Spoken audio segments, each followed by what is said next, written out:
జరిగిన కొన్ని సంఘటనలు రాజకీయ వర్గాల్లో చర్చనీయాంశమయ్యాయి. జనసేన అధినేత పవన్ కళ్యాణ్ ప్రతిపక్షంలో ఉన్నప్పుడు ప్రజల్లో కలిసిపోయి వారి సమస్యలను నేరుగా తెలుసుకునే ప్రయత్నం చేశారు. అయితే అధికారంలోకి వచ్చిన తర్వాత ఆయన ప్రజల నుంచి కొంత దూరం ఉంటున్నారన్న విమర్శలు వస్తున్నాయి. ఒక సందర్భంలో ఓ తండ్రి తన చిన్న పాపను పవన్ కళ్యాణ్కి అందించగా ఆయన అంగీకరించకుండా వద్దు అంటూ పాపను దూరం పెట్టారు.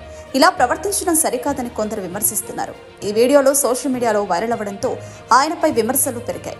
ప్రజల ప్రేమను స్వీకరించడంలో పవన్ కొంత వెనుకబడ్డారని అభిప్రాయాలు వ్యక్తమయ్యాయి. అదే నిన్న జగన్ తన కోసం తపన పడుతున్న ఓ పాపను దగ్గరకు తీసుకుని ముద్దు పెట్టి ఆప్యాయంగా సెల్ఫీ దిగారు. జగన్ తన మంచి మనసును ప్రేమను చాటుకున్నారు.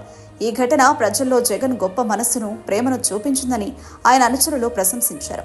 జగన్ ప్రజలతో మమేకమవుతూ వారితో అనుబంధాన్ని కొనసాగిస్తున్నారని విశ్లేషకులు చెబుతున్నారు. ఈ రెండు ఘటనలు రాజకీయ నాయకుల ప్రజలతో ఉండే అనుబంధాన్ని స్పష్టంగా చూపిస్తున్నాయి. ప్రజానాయకుడు ప్రజల మధ్య ఉండాలని, వారి ప్రేమను గౌరవించాలని నెటిజన్లు కామెంట్ చేస్తున్నారు. పవన్ కళ్యాణ్ తన హుందాతనంతో ప్రజలకు దూరమవుతున్నారా, లేదా అది కేవలం విమర్శకుల ప్రచారమా అనే ప్రశ్నలు ప్రస్తుత రాజకీయ వర్గాల్లో చర్చనీయాంశంగా మారాయి.